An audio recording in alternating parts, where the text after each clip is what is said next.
अस्सलाम वालेकुम नाजरीन, उम्मीद करता हूँ आप सब लोग खैरियत से होंगे।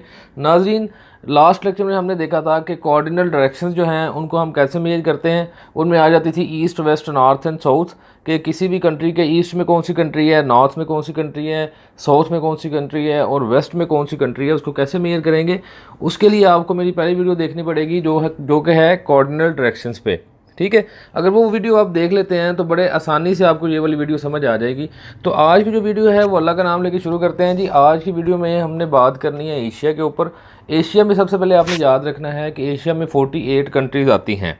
ठीक है, उसमें उसको अब सारे के सारे 48 कंट्रीज़ जो हैं एशिया की, उनको याद करने के लिए हमने एशिया को डिफरेंट पार्ट्स में डिवाइड किया है, ताकि आप आसानी से इजीली एक एक पार्ट करके एशिया को याद करें और एंड पे सारे पार्ट्स को जब आपस में मिलाएंगे तो सारे का सारा एशिया बन जाएगा। ठीक है ना। तो आज हमारा जो लेक्चर है वो साउथ एशियन कंट्रीज़ पे है। इसको साउथ एशियन कंट्रीज़ इसलिए कहते हैं कि अगर आप एशिया का मैप देखेंगे तो इसके साउथ वाली साइड यानी कि नीचे वाली साइड पे जो सारी कंट्रीज़ आएंगी वो साउथ एशियन कंट्रीज़ होंगी। वो कौन सी होंगी उनको अभी हम ड्रॉ करके देखेंगे। तो इसको याद करने का ट्रिक ये है कि आप इसको ड्रॉ करें। कैसे ड्रॉ करना है ये मैं अभी आपको ड्रॉ करके बताता हूँ। चलें जी, इसको ड्रॉ करके देखते हैं जी। सबसे पहले आ जाएगा जी पाकिस्तान,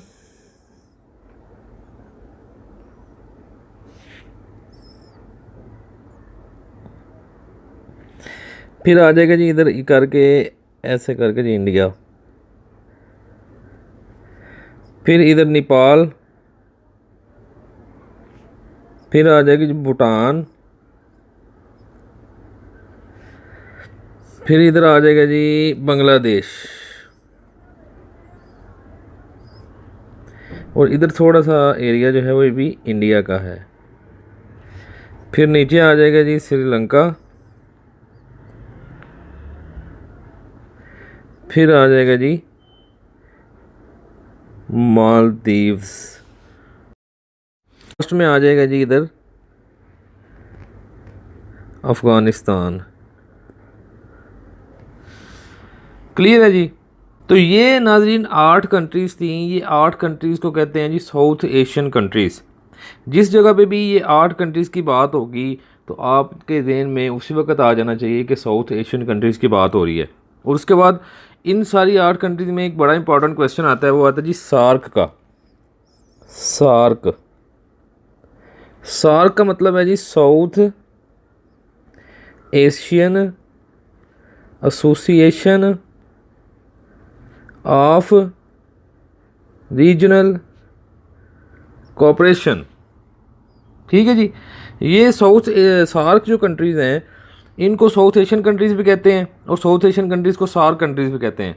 जिस जगह पे भी सार्क कंट्रीज़ की बात हो या साउथ एशियन कंट्रीज़ की बात हो, इसका मतलब है कि जी साउथ एशियन कंट्रीज़ हैं। ये 8 कंट्रीज़ हैं, इन 8 कंट्रीज़ की बात हो रही है।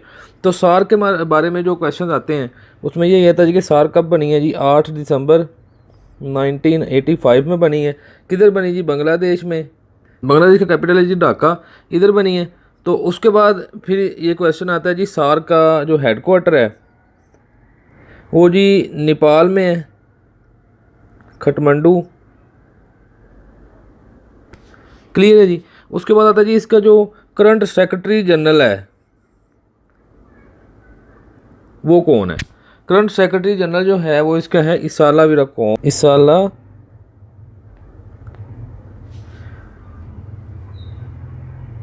विराकोन। क्लियर हो गया जी। इसके अलावा मेरे ख्याल से सार्क के अंदर से कोई क्वेश्चन निकल नहीं सकता।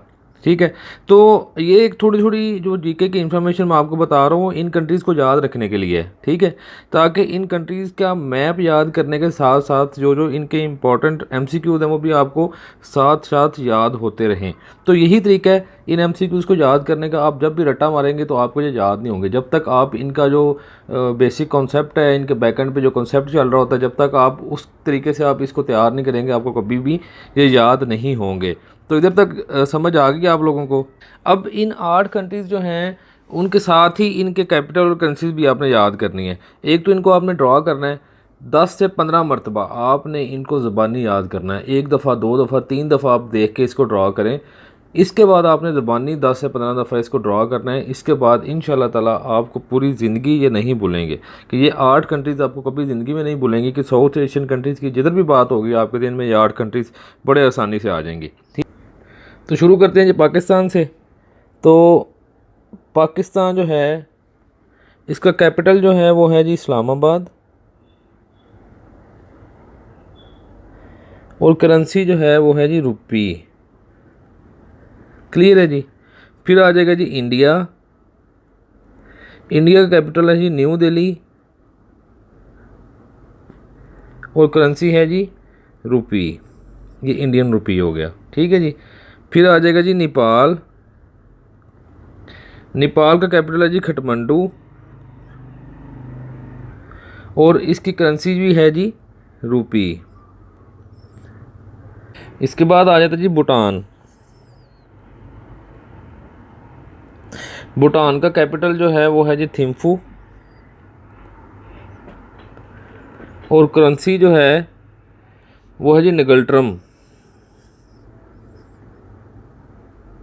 क्लियर है जी। इसके बाद आ जाती है श्रीलंका। श्रीलंका का कैपिटल है श्री जयवर्धनपुरा। श्री जयवर्धनपुरा। ठीक है जी। और इसकी करेंसी भी है जी श्रीलंकन रुपया।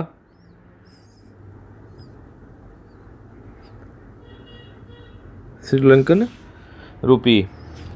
और उसके बाद आ जाता है जी मालदीव्स। इसका कैपिटल है जी माली, और करेंसी है जी रुपया। क्लियर है जी। लास्ट पे आ जाता है जी अफगानिस्तान।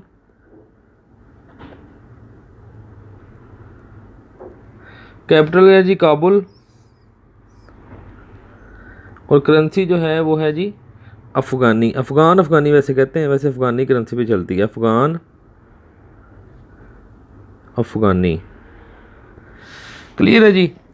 तो ये इन 8 कंट्रीज़ के कैपिटल और करेंसीज़ हैं। आपने याद कैसे करने हैं? पहले पाकिस्तान, इंडिया, नेपाल, भूटान, बांग्लादेश, श्रीलंका, मालदीव और अफ़गानिस्तान, इनको ड्रा करें। ड्रा करने के बाद जब ये याद हो जाएं तो फिर पाकिस्तान से शुरू करें। पाकिस्तान का कैपिटल करेंसी साथ लिखते जाएं, फिर इंडिया कैपिटल करेंसी लिखते जाएँ। उसके बाद आपने इनको कैपिटल करेंसीज़ के साथ याद करना है। ठीक है। अब मसला ये है कि इन सारी कंट्रीज़ के अंदर बहुत ज़्यादा जीके के क्वेश्चंस हैं जो पेपर में फ्रीक्वेंटली रिपीटेड हुए हैं। ठीक है। तो इस वीडियो में मैं आपको इन कंट्रीज़ के उन एमसीक्यूज़ के बारे में नहीं बता सकता, क्योंकि ये वीडियो बहुत लंबी हो जाएगी अगर मैं इन डिटेल एक एक कंट्री के अंदर जाऊँ। तो उसके लिए मैंने ये पैटर्न बनाया है कि अभी आप सिर्फ इनको याद करें कि साउथ एशियन कंट्रीज़ जो हैं वो किस जगह पे वाक़ हैं, उनके बॉर्डर कंट्रीज़ कौन कौन सी हैं, और उनको आपने याद कैसे करना है। सिर्फ साउथ एशियन कंट्रीज़ को अभी याद करें, इनके कैपिटल करेंसीज़ को याद करें, और इसके बाद इंशाल्लाह जब ये सारे के सारा जो वर्ल्ड मैप है ये क्लियर हो जाएगा तो उसके बाद मैं एक एक कंट्रीज़ को इंडिविजुअली ले कर चलूँगा, और उसके जितने एमसीक्यूज़ उसके अंदर से निकल सकते हैं उनको हम निकालेंगे, ताकि पेपर में एग्जामिनर जिधर से भी घुमा के क्वेश्चन दे तो आपको वो क्वेश्चन आता हो।